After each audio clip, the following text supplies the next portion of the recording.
people are on. Hello.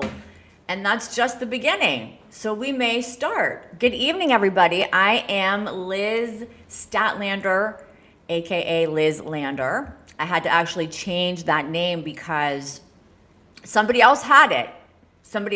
So I'm going back to my original name, Stadtlander. Okay, but it's Liz Live. This is Liz Live. I am a marriage and family therapist and mental health counselor back on Wednesday nights to bring you guys all the important information, tips, and treatments for different mental health and relationship problems, and then some.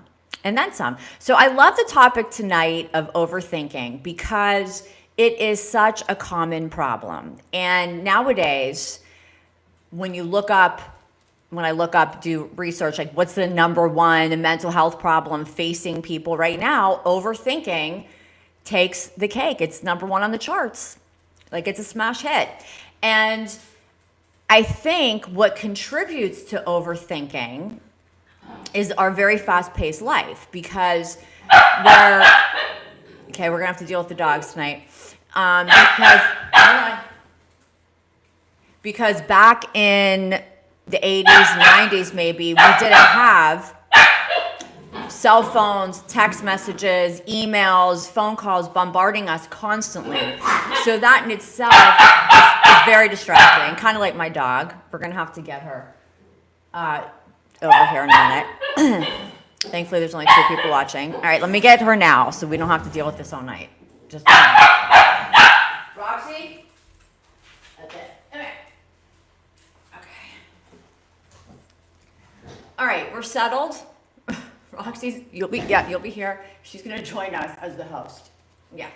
So overthinking is basically, let's define overthinking. Overthinking is when we obsessively think about one thing in particular over and over and over again.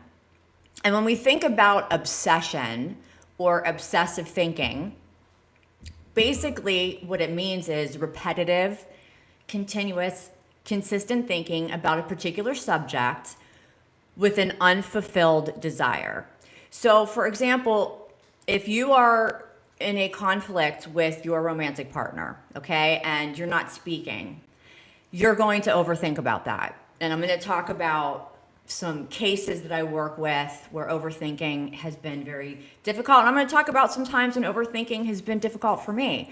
So when there's an obsession, whatever you're obsessed about, the psychological belief behind the obsession is basically that there's something that we really want and we can't get it. We can't have it. So we may want resolution in a conflict, but we can't get it because maybe our partner's not speaking to us or our egos are telling us, don't call. And this kind of conflict, I would say conflict is probably the ultimate number one cause of overthinking. Now, while there's many different kinds of conflicts, there's family conflicts with parents and children, sisters and brothers and in-laws. As a family therapist, I've heard and seen all of it. But there seems like there's really nothing that rocks a person's world like when you are fighting with your romantic partner. And that conflict leads to that overthinking. So to understand, again, overthinking, it's this repetitious thinking of, what happened? What did I do? What is he thinking? Or what is she thinking? What is he telling her friends? What are they telling their friends? What if this happens? What if that happened?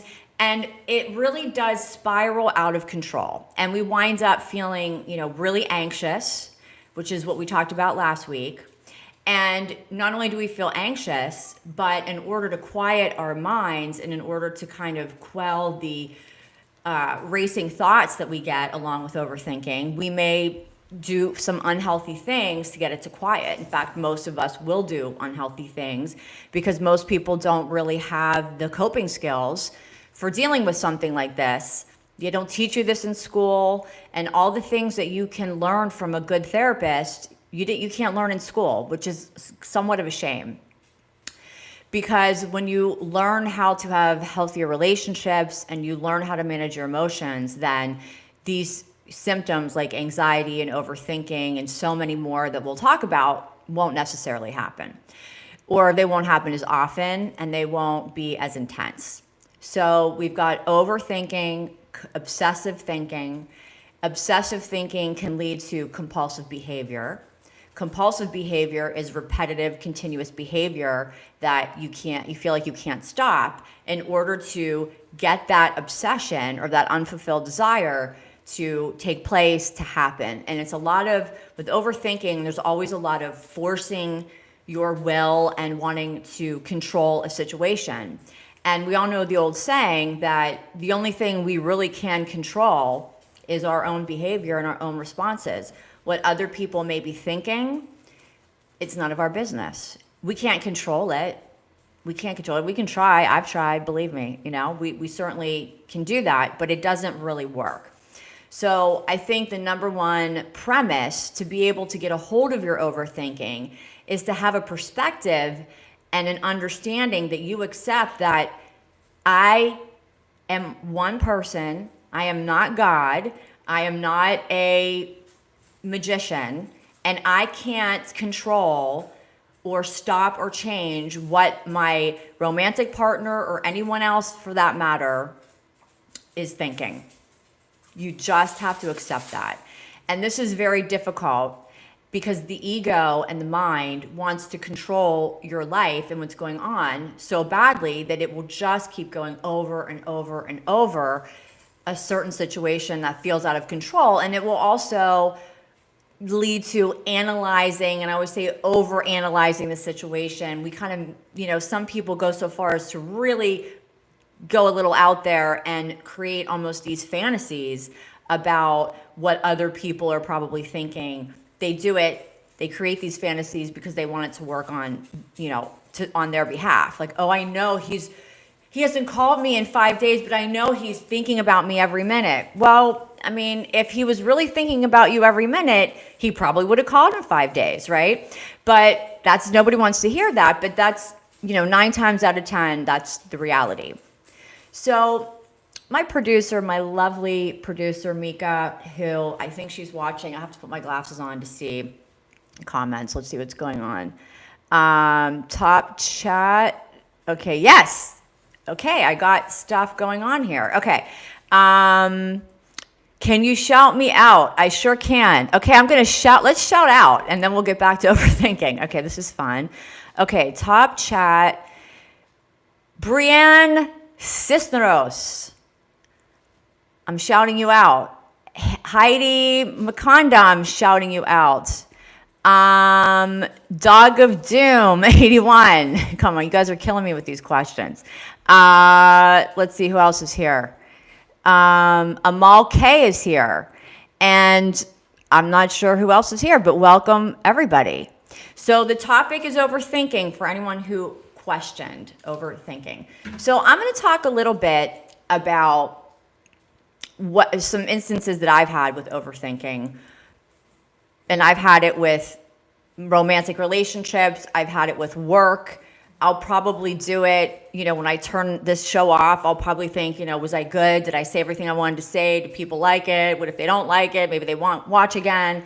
It's just something we all do, and we have to all almost train our brains not to do it.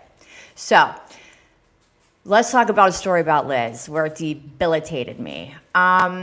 So I think probably the story I would point to first was when many years ago, my mother died in 2013. And when she passed away, at the same time, I met somebody. And I was really, into him. And we started a relationship in a different city. We started a relationship in Pittsburgh, which is where I'm from originally. But my whole life, I was living down here. So we eventually had to separate. My mother passed away, and, I had to deal with things with the estate and so on and so forth. But I still had, I had graduate school here. I had a home here. I had a life and friends and clients and everything. So I knew that even though I'd met this person that I was really into, I was going to have to leave him for, some period of time. And he had a very set life in Pittsburgh. So I remember how hard it was for me to leave him, especially because of the situation, my mother not being there and all this, crisis that I'd been through. And I think when we go through a lot of crisis, we automatically overthink, right? Because we're so overwhelmed in our emotional system, very overwhelmed, which is why I think that romantic relationships, they hit us so deep that's why they really kind of take the forefront in discussion about overthinking, because I see clients in my office all the time overthinking and overanalyzing about what could he or she be thinking about me, and did I do something wrong? Was it something I said? Am I not good enough? And all those spiraling thoughts that we all get, that we just must learn to get a hold of. So anyway, back to my story. I remember the first time I had to leave him. And, while I trusted him, I did trust him, I was so scared about how this relationship would go down once I left Pittsburgh. Would we still stay close? Would I be able to, get him on the phone? Because I had been in Pittsburgh for 4 or 5 months and we had grown very close. And, what would happen once I go back to my life in Florida and I start working all day? Will we have time to talk to each other? Will he lose interest? Would I lose interest? All of those things that are totally human consumed me on a regular basis. And when I look back at it now, I feel sorry for myself in a way back then, because I was in definitely a state of crisis. But I also think that I did a lot of overthinking that made the situation 10 times worse. And I think everyone watching can point to something that's going on in their life right now, or something that, has gone on that has completely overtaken the better, more logical side of you. And your brain just starts running, right? When it comes to relationships, is she into me? Or is he into me? Are they going to leave me? Am I pretty enough? Am I handsome enough? Do I make enough money? Blah, blah, blah. On and on and on and on. And we wind up really overanalyzing these situations, especially when we're in the early stages of our relationship. Hey! Do you see what's going on back here? Look, they're fighting, right, because I'm on TV. Oh my gosh. So this overthinking is something that I think is a human experience. It's definitely a human experience, and there are ways to get it out of control. But I want everyone to just stop and think for a second. What is it that you may be overthinking right now? You guys have to stop. Stop. Okay, this is lucky. So we might be overthinking something we did at work. Is my boss going to be pleased with it? We might be overthinking, purchase that we made. Did I spend too much money on that? We might be thinking, about, I don't know, what your sex life is like, or what your connection is really like. Because even though you're living with someone, sometimes partners can become very distant, like ships passing in the night, and you wonder, well, what are they really thinking about me? And this just spirals out of control. And then when our overthinking spirals out of control, the outcome of that is usually a ton of anxiety, a lack of concentration, a lack of ability to get your work done, to get your job done. And I think overall, it turns into fighting. It definitely turns into fighting, because most people don't know how to communicate. So rather than going to their partner and saying, hey, I'm really feeling, I can't stop thinking about, what happened between us last night, or I can't stop thinking about this new job I might be taking, or I can't stop thinking about what my child did, or I can't stop thinking about the argument we had last night. I'm so hurt. We don't usually do that. We just start warring.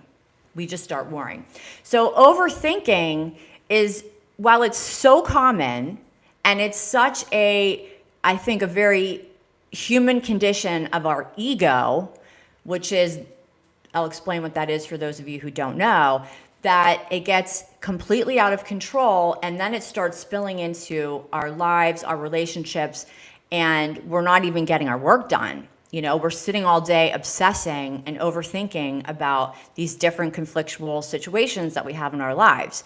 And I understand that. I've been there, and I think everyone on the planet has been there. So now that we've kind of established what overthinking really is and how it can play out in your life and how it likely plays a lot when there's conflict, primarily, although it does play out in other things, how do we deal with it and how do we treat it? And another thing I wanted to add, another time when overthinking happens a lot is performance, right? So, for example, I do ballroom dancing, and before a competition or a performance, I'm already, before I've even gotten to the studio, for days, I'm overthinking it. What if I forget this? What if I forget that? I don't know if I have the right shoe or the right thing for this dress, and it may sound strange, but all of those things really play into how well you perform. So, I can start overthinking about things days before, weeks before. When I started dancing, my God, I was worried 3 weeks before I knew I had a performance of some kind. So there's all different challenges that we have in life that cause us to overthink. I mean, you name it, death of a loved one, any kind of change, decisions. We tend to overthink decisions, right? Should I stay or should I go? Should I do this or should I do that? I mean, we could spend months, weeks, just thinking and thinking and thinking and thinking and not sleeping. I've been there too. I've been up all night because I'm overthinking something. And it doesn't do a goddamn thing for us. It really doesn't. So let's talk about how we can manage it and what are some of the things that we can do to get out of our minds and, I say, into the heart. The reason I say this is because I want you guys to understand that there's a very distinct difference between the head and the heart, right? So when I say head, when I refer to the mind, I'm referring to the organ that processes information that we all have inside of our heads and the miraculous things that it can do. But I'm also referring to the human ego. And without getting too deep into egoic theory, just understand that the ego is the part of the human psyche, for lack of a better term, that is always looking out like a security crew for you.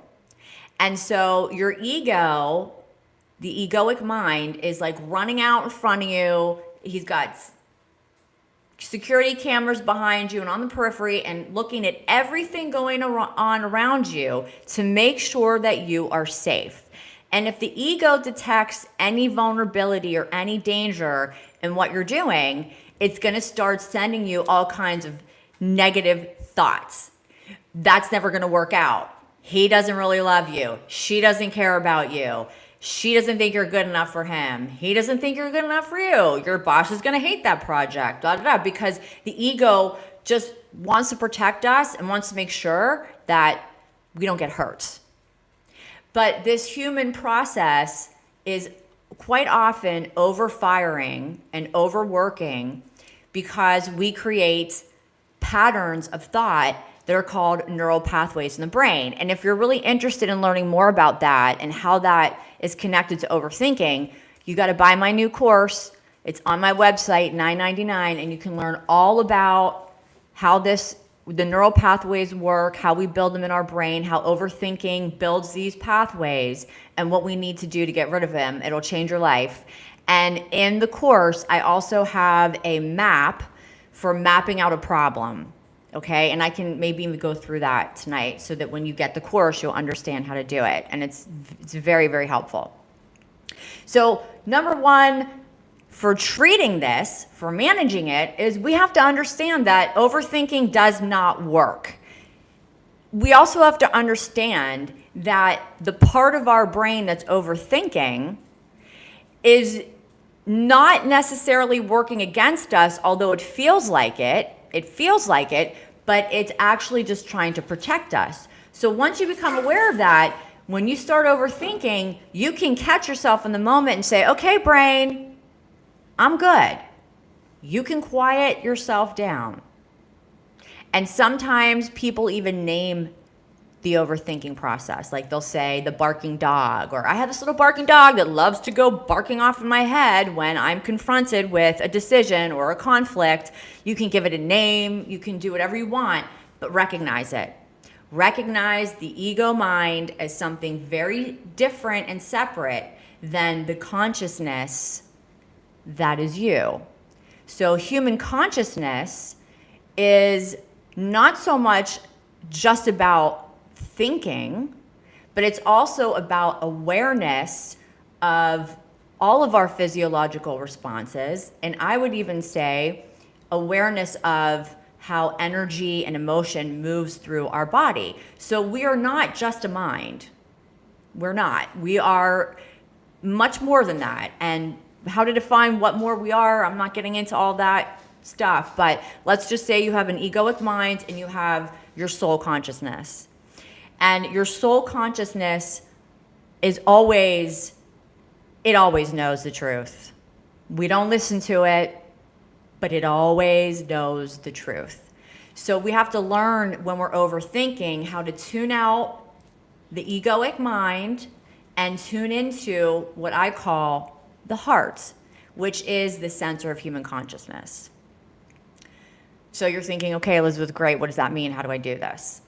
Okay, well, the awareness piece is primo, because if you don't have the awareness of this, you can't work on it, right? So you have the awareness that, okay, my brain's going goofy because in 20 different directions and yelling at me and barking like a dog at me because it wants to protect me. So you can stop in that moment, take a deep breath and say, thanks, but no thanks. My consciousness, my soul, my heart is not going down that road with you. I mean, you literally sometimes have to say it out loud. I'm not going down this road with you. Not today. Because you know that if you go down that road, it's hard to get back. And it's a long, winding road, and there's no pot of gold at the end. So the awareness gives you the opportunity to stop. And now let's talk about how do we move into the heart center and the consciousness. And I do this with a lot of clients in session. You know, they'll tell me they're overthinking and blah, blah, blah, blah, and they're talking a million miles an hour and they're getting it all out. And then, okay, I hold up the mirror and say, okay, all this stuff that you just said for 20 minutes is essentially meaningless because it's all assumptive and we can't prove any of it, and it's human, but it's a waste of time. Let's become more productive and let's tune into human consciousness. So a lot of times what I do, and you're welcome to do this right now if you're interested, is to just close your eyes for a second. If everyone just closes your eyes for a second and put your hand over your heart. And by the way, in my new course, I have a beautiful meditation in there. It's very similar to this that you can do. Put your hands over your heart and close your eyes and just breathe and tune into the sound of your heart beating. It's got a rhythm. And just that alone gets people out of here and into here. And once you kind of close your eyes and you take a deep breath and you have your hand on your heart, you are now taking your awareness off of this noise and you're quieting it by putting some attention on your heart space and on your body, and you're immediately relaxing and slowing down and almost jumping out of the pool of overthinking thoughts. And it sounds simple, and it really can be. I'm not saying it's going to work every time, and I'm not saying it's the only thing you can do, but it's a great start. Okay? And when you start to give yourself a few moments and you're feeling your heart space, you're feeling into your consciousness, you will start to let go over time all of the thoughts. And your thoughts are going to try to intrude into your little meditation that you're doing. And you're going to observe your thoughts. You're going to become an observer instead of being a victim of the thoughts. So you can be an observer and say, okay, there goes my mind asking all these silly questions. And I'm just going to let those thoughts roll by like clouds and let them come and then let them go and then go back into your heart. And this may take a couple times to start getting into the rhythm of it, but it really does work. Once you have calmed yourself down, even just a little baby step, then now you have something to work with because you're out of your head and you're into your heart, right? So in the meditation in my course, I talk about imagining that you have a plug that is plugged in to this crazy world that we live in. You can call it the Matrix, you can call it the crazy world, you can call it society, whatever. And just imagine that you just pulled the plug out. So when you're pulling the plug out, there's nothing to feed all of this, all of these spiraling thoughts, right? And you go right back into your heart and it's very peaceful. And if you go through my course, you'll be able to try it on your own, and maybe you're trying it tonight, and maybe you're getting a little peace out of it. When we understand and we get into the heart instead of the head, we start to understand a couple of things, that we do have some control and some management over this horrible overthinking that runs away, thoughts that literally run away from us. And when you start to get the feeling of what that's like, to have that quietness, then that's going to lead you to be a little bit more calm, get some awareness that all of these thoughts that are running through your mind, you can be the observer. You can actually, in your mind, just sit back and say, oh, there it goes again. There it goes again. Same thinking about the same argument I had 3 days ago that's unresolved. There it goes. And just let it go. Just let it fly like clouds. Zoom through your head.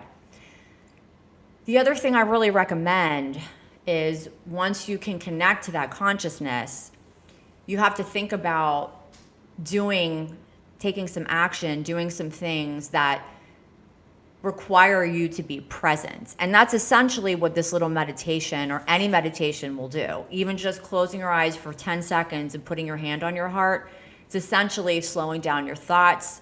And meditation in its basic form is just doing that. It's just calming down the head, calming down the thoughts, getting out of thinking and into consciousness. And it's really a higher consciousness. So then you have to think about, well, what actions can I participate in, can I do where I must be present and that I enjoy in order to get this overthinking thing to just mitigate itself or just disappear, hopefully eventually. And I really think that, that's a personal thing. Everyone has to decide what are things they like to do. I really like physical activity. And I think even if you're not into physical activity, just walking and being outside, I love to walk. I love to walk in silence or sometimes to a podcast because it gets me out of my head. You're seeing, if you live where I live, you see beautiful palm trees and different cars driving. You smell the air, ocean air. It's summertime now, wherever you live. These are things that you can do. These are ways that you can start to get out of the abyss of overthinking. And while you're doing these different activities, you'll be surprised. Time will fly by and you'll say, wait a minute. I didn't think about that for an hour. And that, my friends, is progress. It really is, because overthinking can go on for days and days and days, weeks and weeks and months and months. And I've had clients that are so obsessive, it goes on for years. I know people who haven't gotten over divorces that they were in 20 years ago, and I'm not exaggerating. And you don't want that to happen to you. And you don't want this overthinking to become a prison for you. And that's what happens. So you really have to retrain yourself to think differently about how to resolve your overthinking. Now, therapy is great, and I highly recommend scheduling a session with me. However, I will tell you this, talking about the overthinking is not always helpful. Sometimes it creates more overthinking. Depends how far gone you are in your spiraling thoughts. So I know for me personally, if I talk a lot about what I'm overthinking about, it keeps me in what I'm thinking about. And sometimes we all need a little bit of that. We need the processing. We need to bounce things off of other people. But I don't think ultimately that's the answer. I think that it can be helpful, but I think the answer is becoming present in the moment. And there's so many ways of doing that. And, arts and crafts and physical activity and, put on a Netflix show, whatever, walk with your dogs, your pets. Pets are wonderful for overthinking. They really are. Just the love and the softness when they're not barking like crazy that you get can really shift your energy and your thinking onto them. And when you're doing these different activities, really get into what you're doing and allow your senses to get involved, because the more your senses are involved, the less you're in the mind, the less the egoic mind is working. So for example, if you are taking a walk, really pay attention to what you're seeing along the way. Admire the beautiful trees or the sound of the traffic, or maybe you're listening to music and really get into that music. Like, allow yourself to kind of fall into things that are led by your five senses rather than this brain that just goes around and around and around and around and around and around and around. And in fact, on my website, there's a free video. I have a lot of free videos on YouTube, but on my website, one of my most popular videos that I did a couple years ago was about negative thinking about yourself and how that spirals out. So if you like what I'm talking about, go to my website and it's on the front page, and there you go. It's an hour of information for you. So trying to wrap this all up, let's kind of wrap it up and put a little bow on this so that you have some information and some tools to take away with you, and understand that if you're overthinking, it's okay, but there are things that can be done and that really need to be done, or else you're going to find yourself in a really dark place. And if you wind up in that dark place, that's okay too. That's okay too. We're only human, and humans are flawed. We are not perfect, nor are we meant to be perfect. And I think that's another important perspective to make sure that you digest. We are going to be flawed until the day we die, and that's totally okay. We're here to learn. We're not here to perform to perfection. So wrapping this whole thing up, the overthinking is a symptom or a function even of the egoic mind. When the egoic mind does not have a fulfilled desire or an answer / control over some conflict that is happening or some event that is happening in your life, especially when it comes to relationships, the mind will start to go around and around and around and around. And we overthink and obsessively think because our egoic mind is almost demanding an answer and a solution. Now that we're all aware of that, we know that when that happens, we understand that, okay, that's sort of separate from me. That's my egoic mind, but my true soul self, that is Elizabeth, that is Brianna, whoever's watching, that we have so much more going on in our bodies than just that egoic mind. We have consciousness and we have physiology. So we want to tap into all those other things to get us out of the brain. things like a nice meditation and just feeling into your heart space, doing things that require you to be present. I have even done with some of my clients who've really had challenges with this overthinking. I will have them stare at a lit candle for 30-second intervals and then report back to me what they saw in the flame over and over again, because that is starting to train their mind to be present. So that's something else you can try. You can set your phone for 30 seconds or a minute and just stare at a lit flame. When the buzzer goes off, write down on a piece of paper what you saw, what you noticed about the flame, because it really draws your attention in, right? And then think about also any physical activities or creative activities that really engage your senses and your soul and your consciousness, that absorb you. You know, I do a lot of physical things, but I know that's not necessarily the answer for everyone. But even taking a walk, changing your environment, and of course, talking to someone about it can help. But don't over talk about it. Don't call every person you know and keep talking about it, because then you're perpetuating the overthinking. You know, one of my professors in school used to say, he was so right, as soon as you pick up the telephone to tell someone a story, you've now jumped into another universe, and you have shared all of your emotion to another universe, and that universe is going to run away with it to another universe and another universe. Meaning that once you start really putting your attention on one thing, it grows and grows and grows and gets bigger and bigger and bigger. I've gone through that even recently with certain things that I've been dealing with.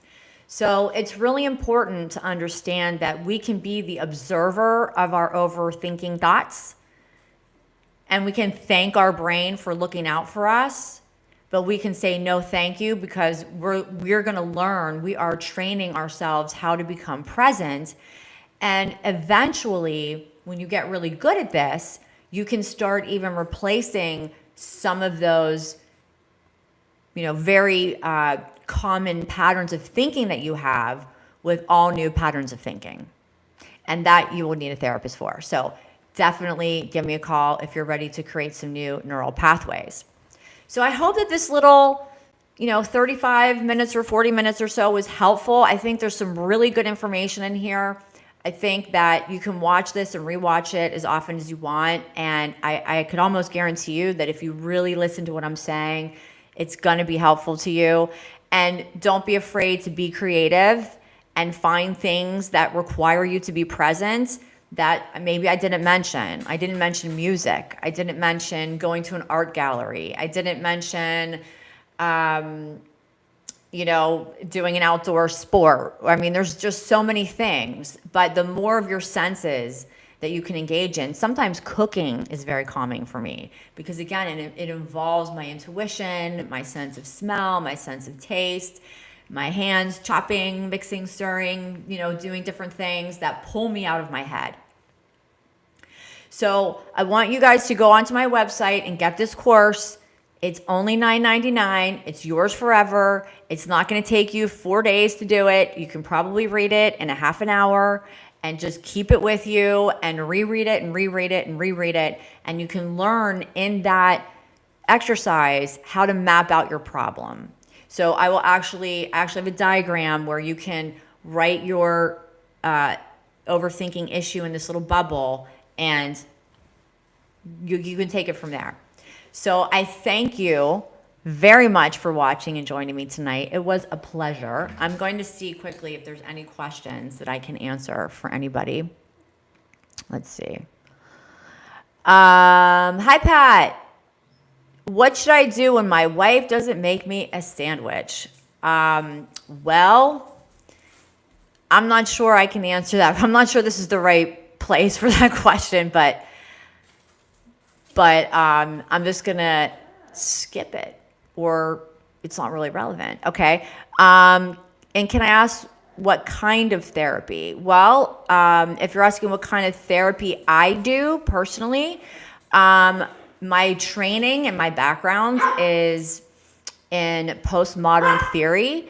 So I do modalities like narrative therapy, brief therapy, solution focused therapy. I do some REBT and CBT. I've trained in emotionally focused therapy, trauma resolution. I mean, I've been doing this for a long time. So I have a lot of different modalities that I use. But currently, I use, my style is whatever I think works best for the person. And I kind of have a mixed style depending on what people bring to me, what problem, what kind of situation they bring to me. Then I'll decide, what's the best use of therapy, what's the best modality. And I also use Reiki healing in my therapy, which my clients love. And I highly recommend trying it. Maybe I'll do a show about that so people understand what that is. It's phenomenal, life-changing, great for overthinking. So there's a lot of things that I'm trained in. I've had a long career in mental health. I've done everything from working in a psychiatric unit to group private practices to with grieving children to being in my own business now for quite some time. So I've worked with a lot of trauma. I work with addiction.